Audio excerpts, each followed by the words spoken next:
welcome back to my channel. So today I am doing a first impressions on the foundation I just picked up, and it is the designer brand's long wear 24-hour full coverage foundation, and it has SPF 15. Obviously this has been a big thing for a while now, a bit late to the bandwagon, but I could just never find it, and I wasn't actually going to go hunting for it. I just wanted to stumble across it, and I did stumble across it at a place called Price Attack in Fountain Gate here in Melbourne, and it was $12.99. And I've seen people get it for about $15, so that's actually a bit cheaper than most places. And so this is the packaging. It's just a really nice frosted glass square bottle. I think the square's really nice. The silver band is really nice, the black. I just think this packaging has been done really well. It has, when you take off the lid, a really nice pump. It's really easy to work with and dispenses a perfect amount of product. And I just think that, yeah, they did everything right with this packaging. Moving on to a few of the claims and the shades. I got the shade 649 Classic Ivory. There was only 4 shades when I went in there, and I just obviously got the lightest one, and they did not go very dark, so they kind of went from fair to slightly tanned. I can't really remember, but if you're sort of an in-between shade, even me, I feel like this could be a tad lighter, although I'm really liking the color, but it could be a tiny bit better. But for some people it might be a bit harder to find a more of a matching color. With only 4 shades, that's pretty bad, and considering this foundation is becoming more popular, I hope they bring out a bigger shade range for everyone to try. So its biggest claim is that 95% of people agree that it doesn't cake, flake or feel heavy, and it says effortlessly glides onto skin for a flawless complexion, full smudge proof coverage that doesn't cake, flake or feel heavy. So it says to apply with a brush, sponge or your fingertips. I just used a brush. It says it's suitable for all skin types, and yeah, so with it having SPF 15, I'm thinking possible flashback or almost definite flashback, but we will see. You can obviously only get this at sort of weird chemists, as I think I mentioned in my haul. Like Price Attack is just a chemist that is hardly anywhere. It's kind of in like small shopping centres, or I don't know how to explain it, but it's not in like your Priceline and stuff like that. So anyway, I think I've covered everything I need to cover. If you would like to see how this goes on my skin and hear my thoughts on it, then just keep watching. Okay, so just starting off with one pump. Just pump it onto my usual brush.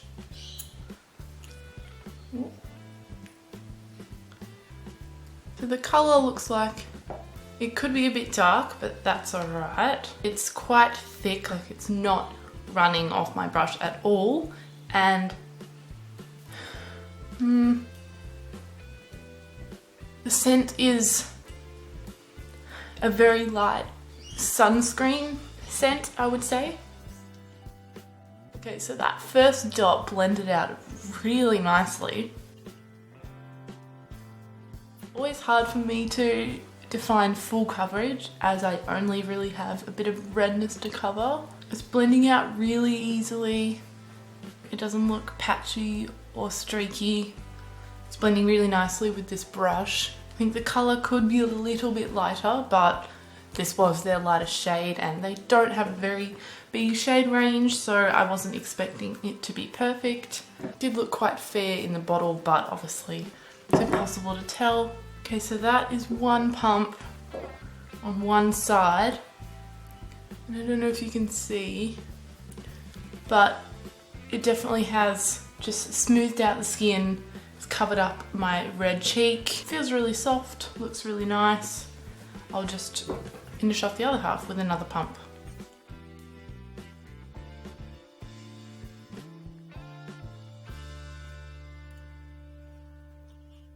Now, I've heard from some people that this foundation oxidizes, and as I've said before, I'm pretty sure, I don't really know how to spot oxidizing.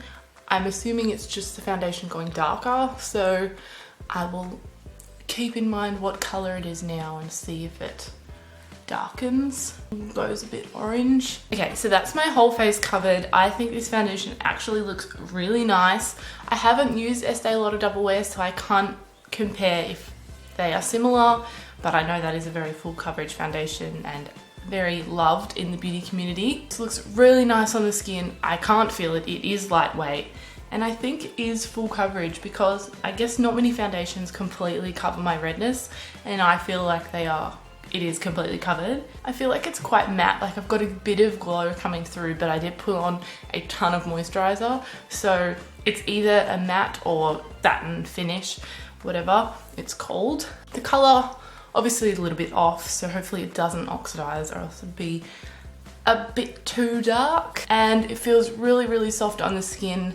I think it definitely would require setting. I'm gonna powder because I always powder. I'm just going to try sort of maybe half a pump on each side of my face and see if it's buildable, although obviously you don't really need to build from what I think is pretty much full coverage, but I guess you can still see a few freckles peeking through, so I'll try another half.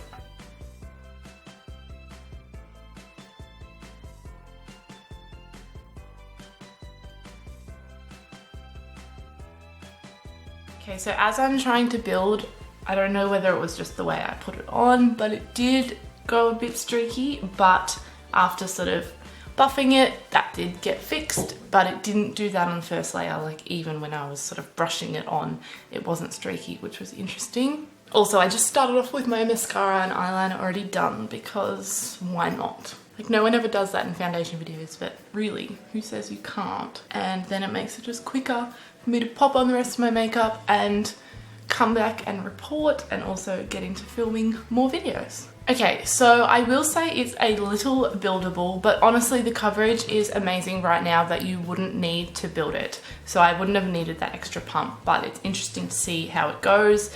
And I feel like adding that extra pump, it does say that it doesn't go cakey, but I feel like it looks a little cakey. But at the same time, I'm not used to wearing a full coverage foundation, so this is really different. So that's probably why I think I look cakey just personally. And I feel like adding that second layer started to look like it's clinging a little to dry areas, but I don't really have flaky skin at the moment, but I do have dry areas like up here and around my nose, but it's really just a little bit here, but not noticeable if you're probably even in the camera distance. I can really see it like right up close. Yeah, other than that, it has blended in so nicely. It looks flawless. I absolutely love it. I love the finish, how it's not dewy, but it's not matte. I think the color is okay. If it doesn't oxidize, I could get away with this. One tiny more negative is just that it sort of does accentuate the fine hairs on your face, but again, that's something you can only see close up. And although nothing can help this, but it does.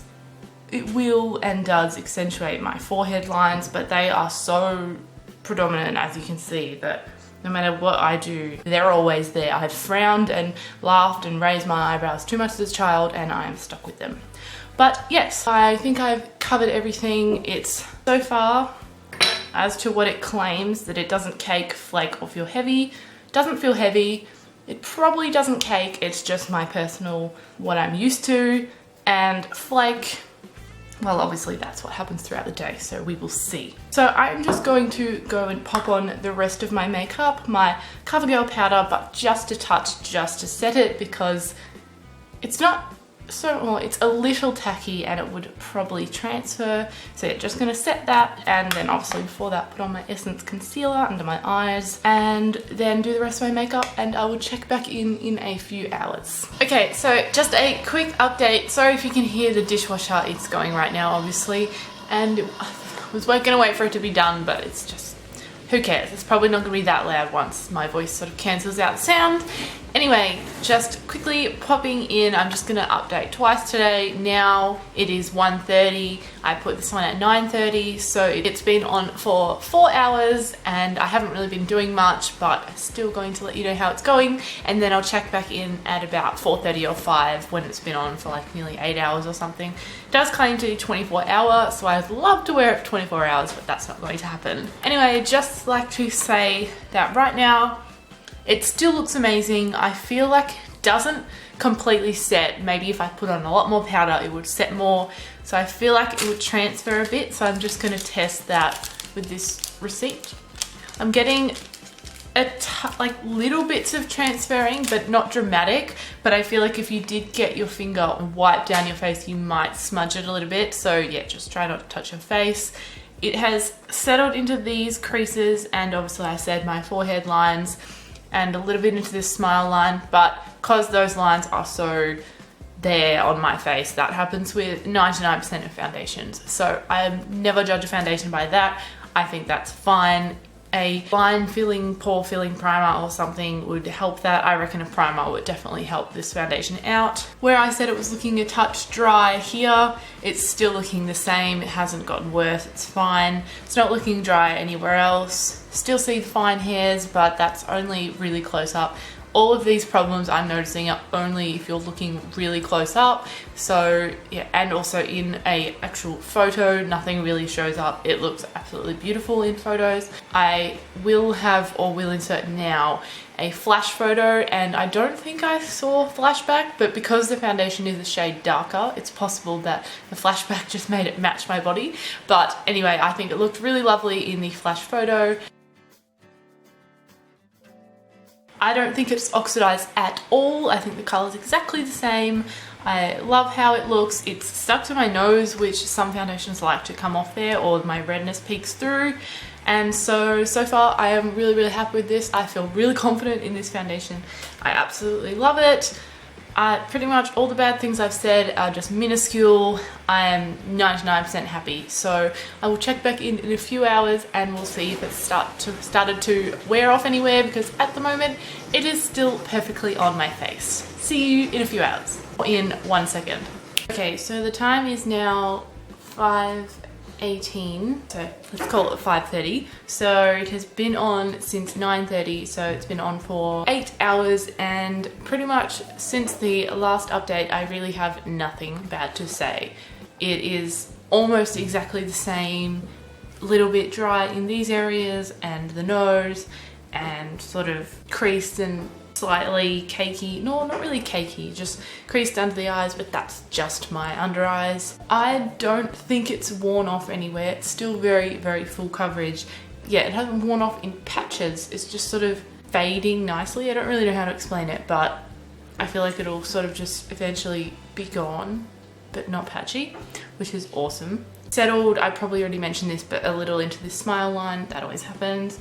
It's actually not too bad on my forehead lines. It's still, I would say, still hasn't completely set, but it feels a lot better. Like I feel like I could kind of, I'm doing this obviously, and it's not rubbing off where my finger's going, not transferring onto my fingers, not transferring onto paper. So I guess it has completely set now, sunk in, and it still looks amazing. I would still go out and wear this for another however many hours I needed to. I pretty much have no bad things to say. This foundation is absolutely amazing for $13, and if you can find a shade that matches you, then I definitely reckon you should pick it up. I think I can get away with this color match. It just, I don't know, I'm just literally blown away by this foundation, and I will be wearing this a lot more when I'm after a full coverage, more glamorous going out sort of look. Or if I have a bad skin day or really a lot of redness, then this will be my go-to.